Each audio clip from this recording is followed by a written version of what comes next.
बच्चों, मैं अमित सिंह आपका फिजिक्स मेंटर। आज मैं आपको लेकर आया हूँ ईएमआई क्लास 12 का एक टॉपिक जो कि पेपर में आपका 3 से 5 नंबर क्वेश्चन आते हैं और इतने कम सिलेबस रह गए हैं कि आप उसको मात्र आधे घंटे में कर लेंगे। चलिए देरी नहीं करते हुए हम स्टार्ट करते हैं। इलेक्ट्रोमैग्नेटिक इंडक्शन होता क्या है? ईएमआई की अगर हम बात करें, इलेक्ट्रोमैग्नेटिक इंडक्शन दैट मीन्स इसमें क्या क्या आ रहा है? इलेक्ट्रो मीन्स इलेक्ट्रिक फील्ड आ रहा है, मैग्नेटिक मीन्स मैग्नेटिक फील्ड आ रहा है, इंडक्शन मीन्स इसमें ईएमएफ इंड्यूस हो रहा है। इसके बारे में हम पढ़ने वाले चैप्टर के अंदर देखेंगे। सबसे पहले इसमें सिलेबस में क्या क्या है, इसके सिलेबस में क्या क्या टॉपिक हैं, हम ये देखने वाले हैं। सबसे पहले आप देखेंगे इसके अंदर मात्र बचा हुआ है ईएमआई का इंट्रोडक्शन है, फैराडेज लॉ है और इंड्यूस्ड ईएमएफ है and current, lenses law, self induction and mutual induction. ये टॉपिक आपको बोर्ड में आएगा आपका पेपर में, और ये अगर आप टॉपिक कर लेंगे तो 100% आपका ये चैप्टर क्लियर है।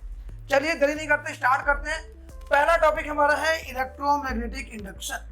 अगर हम बात करें आपसे इलेक्ट्रोमैग्नेटिक इंडक्शन की, इलेक्ट्रोमैग्नेटिक इंडक्शन, इसको पढ़ने से पहले हमें थोड़ा सा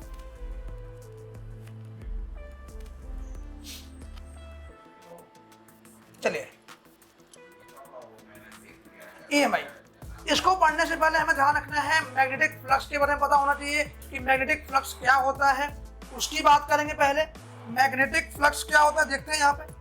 चलिए, मैग्नेटिक फ्लक्स, आपको याद होगा कि आपने इलेक्ट्रिक फ्लक्स पढ़ा था, सेम यहाँ पे है मैग्नेटिक फ्लक्स। फ्लक्स मीन्स क्या होता है? बंच होता है, यहाँ भी बंच से काम करेगा। यहाँ पे मैग्नेटिक लाइंस होगी, तो मैं एक यूनिट एरिया के अंदर, एक पर्टिकुलर एरिया के अंदर कितनी मैग्नेटिक लाइंस पास कर रही है, that is called magnetic flux. That means हम ये कह सकते हैं, मान लो सपोज करो हमारे पास यूनिट एरिया है, इसमें कुछ लाइंस है, ये लाइन से सपोज करो हमारे पास मैग्नेटिक लाइंस, और यूनिट एरिया के अंदर कितनी पास हो रही है, that is called magnetic flux. That means we can say number of magnetic lines passing per unit area, number of magnetic lines passing per unit area, that is called magnetic flux. और इसे हम indicate करते हैं 5B से। 5B is magnetic flux. Paper में कई जगह simple अगर 5 लिखा हुआ है, इसका मतलब ये शो कर रहा है इलेक्ट्रिक फ्लक्स, और अगर 5B लिखा हुआ है that means it indicating magnetic flux. इसका फॉर्मूला बनता है 5 का B dot area, B dot A, that means BA cos theta. जो मैग्नेटिक फ्लक्स है वो BA cos थीटा है। अब डॉट प्रोडक्ट मीन्स क्या हो गया? ये स्केलर हो गया, that means it is a scalar quantity. जो मैग्नेटिक फ्लक्स है ये स्केलर क्वांटिटी है, इसका कोई डायरेक्शन नहीं होगा। अगर हम बात करें इसके एसआई यूनिट की, तो एसआई यूनिट क्या होती है इसकी? वेबर। आप ध्यान रखेंगे ये नया टॉपिक है, नया यूनिट है वेबर। WB से इसको इंडिकेट करते हैं। ये आपने बेसिक है जो आपने इलेक्ट्रिक फ्लक्स में पढ़ा था, बिल्कुल यहाँ पे मैग्नेटिक फ्लक्स आता है जो कि सेम है। अब हम इसी के आधार पे पढ़ने वाले हैं कि ईएमआई होता क्या है। ईएमआई का मतलब ये है इलेक्ट्रोमैग्नेटिक इंडक्शन। इसमें हमें ईएमएफ को क्या करना है? इंड्यूस कराना है। ईएमएफ कैसे इंड्यूस होगा? तो अगर ये फ्लक्स चेंज होगा तो फ्लक्स चेंज होने की वजह से एक ईएमएफ इंड्यूस होता है, that phenomena is known as electromagnetic induction. That means हम ये कह सकते हैं कि अगर मैग्नेटिक फ्लक्स एक पर्टिकुलर एरिया में चेंज हो रही है, इसका मतलब वहाँ पे एक ईएमएफ इंड्यूस हो रहा है, and that phenomena is known as electromagnetic induction. अगर हम आपसे बात करें ईएमआई की, डिफाइन करें अगर आप इसको, इलेक्ट्रोमैग्नेटिक इंडक्शन को हम डिफाइन करें,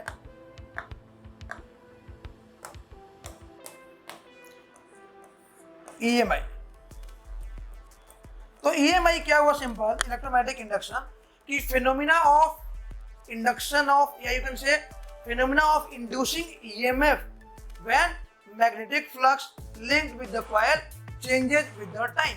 टाइम के साथ में अगर मैग्नेटिक फ्लक्स चेंज हो रहा है और वो उसकी वजह से EMF इंड्यूस हो रही है, that is called EMI. That is called EMI. That means हम ये कह सकते हैं phenomena of generation of EMF. अब EMF जनरेट कैसे होगा? इंड्यूस होगा. EMF when magnetic flux linked with the coil changes. Magnetic flux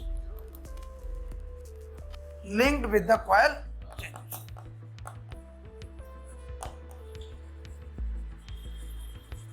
Changes with the time. That phenomena is known as electromagnetic induction. यहाँ पे टाइम के साथ में अगर फ्लक्स चेंज हो रहा है तो that generation of, due to this there will be an induced EMF produced. एक EMF उसकी वजह से क्या होगा? इंड्यूस होगा.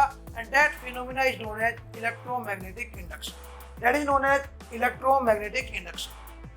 क्लियर है सबको? तो हमें क्या करना है? फ्लक्स को चेंज करना है. मतलब हम क्या क्या करके EMF जनरेट कर सकते हैं? क्या क्या चेंज होगा? अभी हमने पढ़ा B dot A. That means हम क्या चेंज कर सकते हैं? यहाँ पे B चेंज कर सकते हैं, एरिया चेंज कर सकते हैं, किसी कॉइल के अंदर एरिया चेंज कर सकते हैं. और एक पॉइंट और ध्यान रखना, यहाँ पे नंबर ऑफ टर्म भी चेंज कर सकते हैं. मतलब अगर यू टर्म की बात करें तो फ्लक्स का फॉर्मूला यहाँ पे NBA भी हो सकता है. NBA cost. N मतलब नंबर ऑफ टर्म्स, जितनी टर्म्स कर लिया मैंने यहाँ पे. तो आपने देखा EMF जनरेट करने का जो फिनोमिना है due to change in flux, that will be called EMI. Clear EMI सबको? तो EMI जो हमने पढ़ा था AC जनरेटर, उसके अंदर EMI ही प्रिंसिपल होता है. उसके अंदर भी सेम कंडीशन आती है. उसमें क्या करते हैं जनरेटर से हम लोग? मैकेनिकल एनर्जी को कन्वर्ट करते हैं किसमें? इलेक्ट्रिकल एनर्जी में. तो मैकेनिकल मतलब हमने क्या किया? रोटेशन किया. उसकी वजह से क्या हुआ? एरिया चेंज हुआ तो फ्लक्स चेंज हुआ.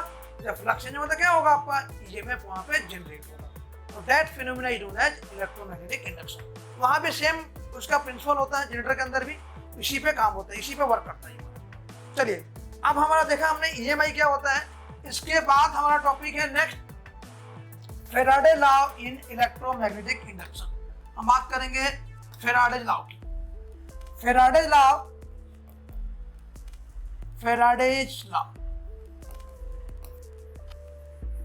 इन EMI. फेराडे लॉ क्या बोलता है देखेंगे यहाँ पे. ये इसके 2-3 लॉ है. पहला लॉ सिंपल सा लॉ है कि जैसे ही किसी कॉइल के अंदर फ्लक्स चेंज होना शुरू हुआ, EMF इंड्यूस होना शुरू हो जाएगा. Whenever there is a change in the flux in a coil, then there will be an EMF start inducing and continue till it changes. जब तक ये चेंज होता रहेगा, जब तक वहाँ पे फ्लक्स चेंज होता रहेगा, वहाँ पे EMF जनरेट होता रहेगा. तो जो फर्स्ट लॉ बोल सकते हैं, whenever magnetic flux start changing with the time, EMF start inducing. EMF start inducing and continue till it changes. जब तक ये चेंज होता रहेगा. ये हो गया आपका first law. Second law important है, दैट इज टाइम के साथ में फ्लक्स कितना चेंज होगा उसके प्रोपोर्शनल आएगा आपका EMF. जो सेकंड लॉ है यही इंपॉर्टेंट है. ये बोलता है rate of change of magnetic flux. Rate of change of magnetic flux is directly proportional to induced EMF.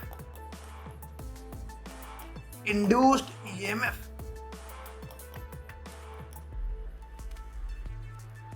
Induced EMF के डायरेक्टली प्रोपोर्शनल होगा।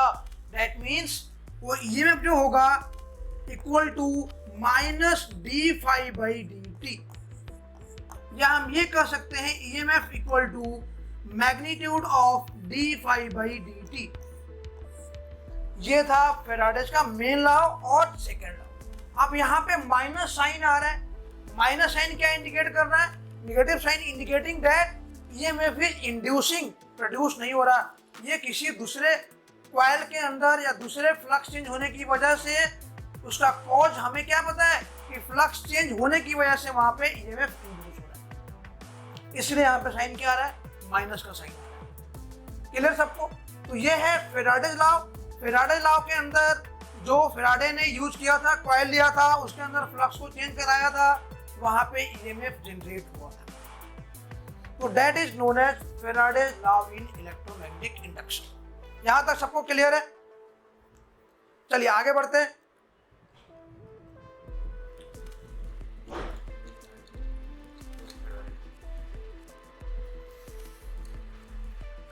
अब ये हमारा हो गया फैराडे लॉ। इस पे न्यूमेरिकल आता है पेपर में आपका, यहाँ फ्लक्स दे देगा और पूछेगा 2t² माइनस 3t, मतलब ईएमएफ हमने क्या पढ़ा था? D phi by d t. इसका मतलब क्या हुआ? डिफरेंशिएशन ऑफ फ्लक्स या एफ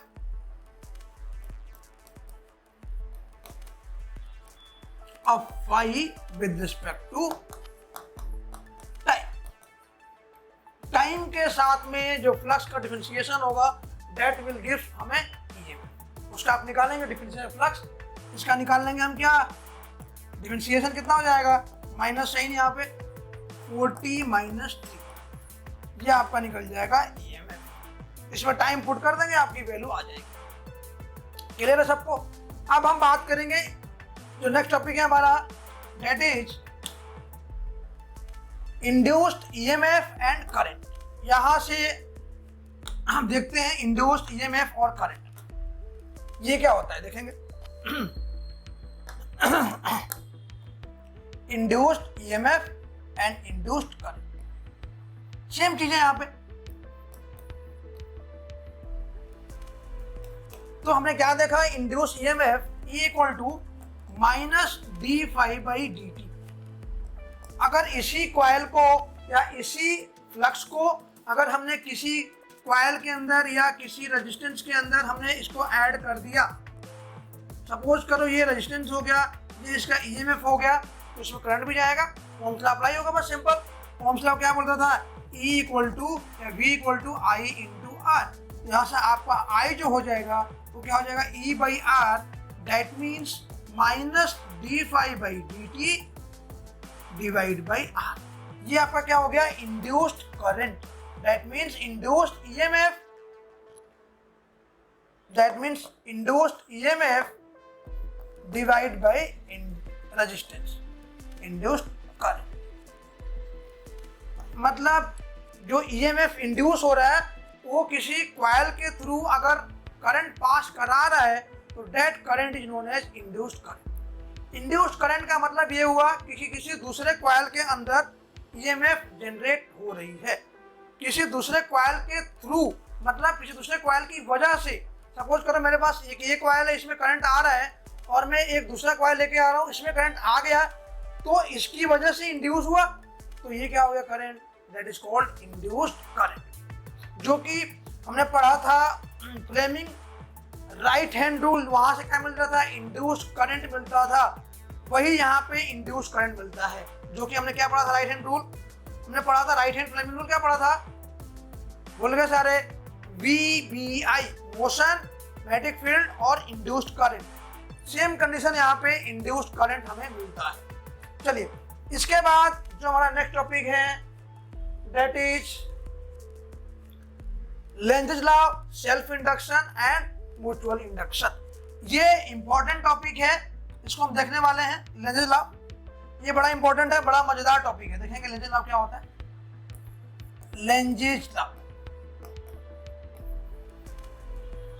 ये ऐसा लॉ है, इसने ये कहा कि अगर मान लो किसी कॉइल के अंदर करंट पास कर रहा है तो उसका कॉज क्या है, उसी को ये अपोज करता है।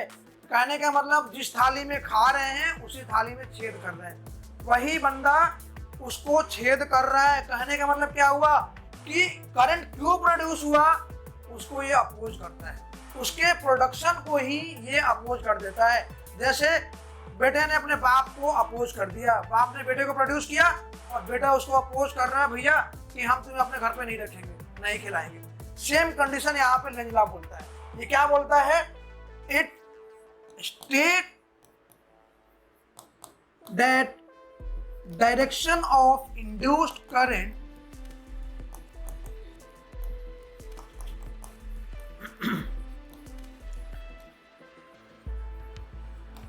is such that it opposes the cause which produces it. The cause which produces it. जो इसे प्रोड्यूस किया उसी को ये अपोज कर देता है। जैसे आपने पढ़ा होगा, पेपर में हमेशा आता है क्वेश्चन ये वाला कि लेंज लॉ है, ये क्या करता है, ये principle of conservation of energy पे बेस्ड होता है। It is based on the principle of conservation of energy. It follow law of conservation of energy. Conservation of energy को ये फॉलो करता है। कौन, लेंज लॉ।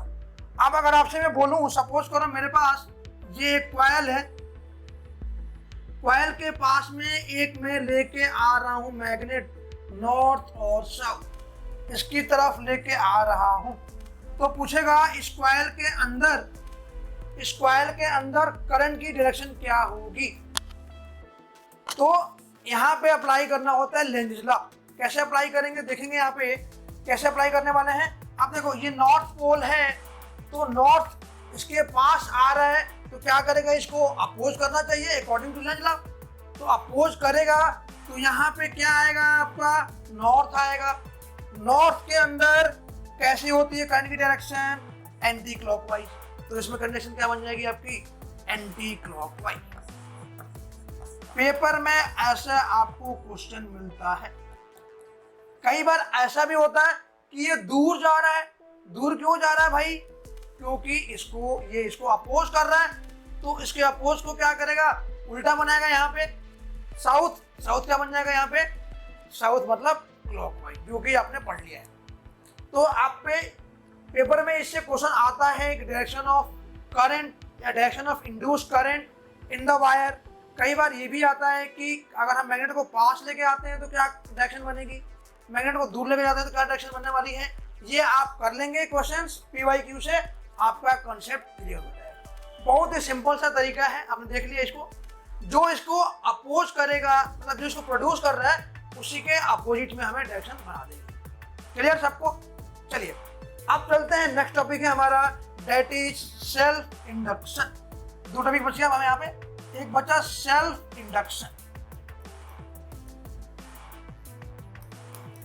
सेल्फ इंडक्शन मतलब खुद की वजह से, जो सेल्फ इंडिपेंडेंट बंदा है वो अपना काम खुद ही कर रहा है। सेम चीज यहाँ पे आ रहा है, जो कॉइल के अंदर EMF इंड्यूस हो रहा है सेल्फ के अंदर खुद की फ्लक्स चेंज होने की वजह से, that is called self induction. That means हम ये कह सकते हैं phenomena of reduction of EMF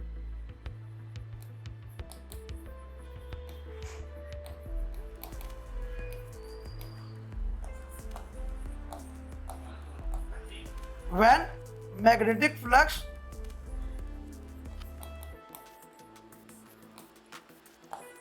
changes in the coil itself। Coil के अंदर खुद की वजह से जो फ्लक्स चेंज होगा, मतलब खुद का एरिया चेंज कर ले, खुद का मैग्नेटिक फील्ड चेंज कर ले, इसकी वजह से जो EMF जनरेट होगा, that is called self induction. That means flux is directly proportional to current and flux is equal to L into I. L क्या है आपका? L is called coefficient of self induction. L is coefficient of self induction. L is called coefficient of self induction। और इसकी SI unit क्या होती है? Henry. SI unit is Henry.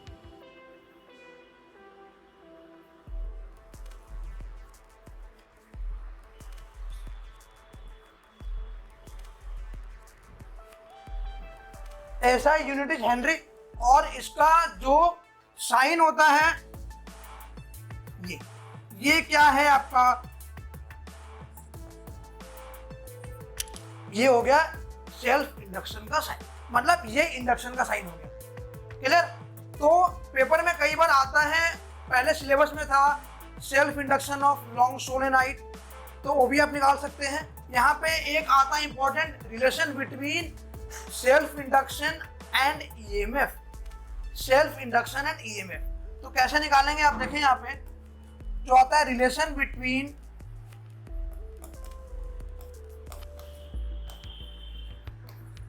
Self induction and EMF. तो हमने अभी क्या पढ़ा, पीछे क्या पढ़ा? Phi equal to L into I, और हमने ईएमएफ क्या पढ़ा था? E equal to minus d y by d t. मतलब इसका डिफरेंशिएशन, मतलब क्या हो गया? Minus d over L I of d t. यहाँ पे L क्या है? कांस्टेंट है, बाहर आ जाएगा। क्या बना? Minus L D I by d t. ये भी आपका हो गया relation between EMF and self induction. तो आप यहाँ से भी फॉर्मूला बन गया I2 minus I1 divide by T2 minus T1। मतलब करंट चेंज हो रहा है तो लिख सकते हैं minus L I2 minus I1 divide by T2 minus T1। यहाँ से भी आप ईएमएफ फाइंड कर सकते हैं। ये है आपका सेल्फ इंडक्शन। सेल्फ इंडक्शन खुद की कॉइलिंग की वजह से चेंज हो रहा है। म्यूचुअल की अब बात करेंगे। म्यूचुअल मतलब क्या होता है? मतलब किसी दूसरे कॉइल के अंदर, किसी दूसरे कॉइल की वजह से अगर चेंज हो रहा है तो क्या होगा आपका? That will be mutual induction. चलिए हम बात करते हैं म्यूचुअल इंडक्शन की। लास्ट टॉपिक है इस चैप्टर का हमारा mutual induction. Mutual induction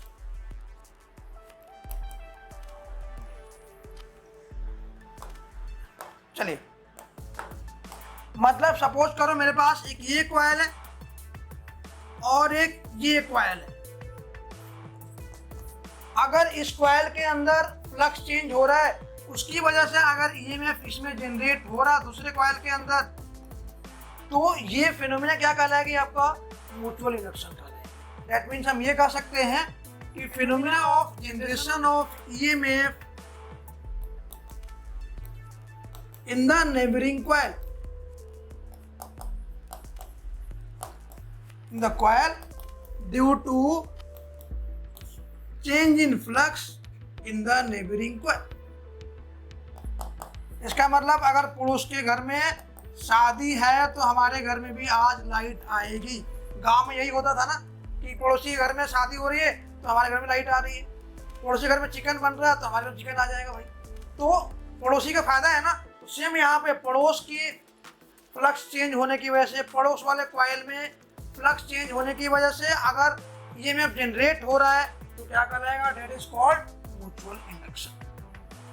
that means suppose करो ये मेरे पास एक कॉइल है, इसके अंदर फ्लक्स चेंज हो रहा है तो यहाँ पे जो दूसरे कॉइल है उसके अंदर भी क्या होगा? ईएमएफ जनरेट हो जाएगा। That is called mutual induction. जैसे मैं एग्जांपल दूं आपको,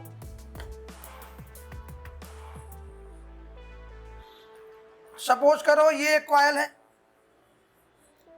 इसके अंदर अगर मैं ईएमएफ जनरेट करा रहा हूं तो इसके अंदर भी क्या होगा?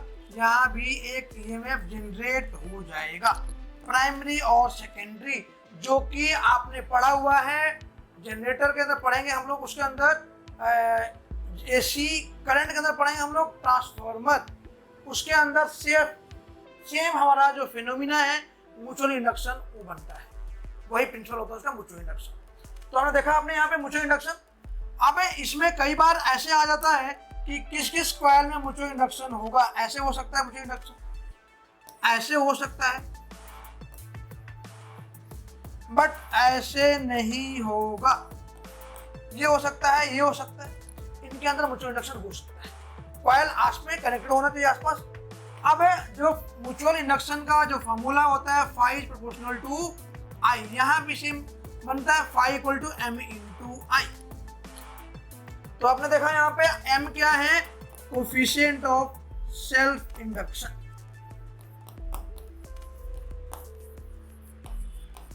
और इसकी भी यूनिट सेल्फ नहीं, म्यूचुअल इंडक्शन, म्यूचुअल पार्ट है हम लोग यहाँ पे, कोफिशिएंट ऑफ म्यूचुअल इंडक्शन। और इसकी भी यूनिट क्या होती है, हेनरी होती है, इसकी भी यूनिट H। ठीक है बच्चों, चलिए तो यहाँ मैग्नेटिक फ्लक्स खत्म होता है। और इसमें अभी सीबीएसई का स्ट्रिक्ट सिलेबस यही है जो 2025 में आने वाला है। एक और इसमें टॉपिक है जो काफी कर चुका है, केवल इसमें क्वांटिटेटिव आइडिया हमें चाहिए, डेरिवेशन इसका नहीं करना है। तो होप सबको ये चैप्टर क्लियर हो गया होगा। किसी बच्चे को डाउट होता है तो आप हमें कमेंट कीजिए, और आप मैं नेक्स्ट वीडियो कौन सी लेकर आऊं आप हमें कमेंट कीजिए, सजेस्ट कीजिए, जिससे कि हम आपको नेक्स्ट वीडियो जल्द से जल्द आपके पास पहुंचा सकें। और किसी बच्चे को डाउट होता है तो कमेंट करें, लाइक करें। हमारा चैनल अभी नया है तो हमें आगे बढ़ाएं, और किसी को कुछ डाउट होता है तो हमसे पूछें। चलिए बच्चों, मिलते हैं नेक्स्ट वीडियो में। गुड लक, जय हिंद बच्चों।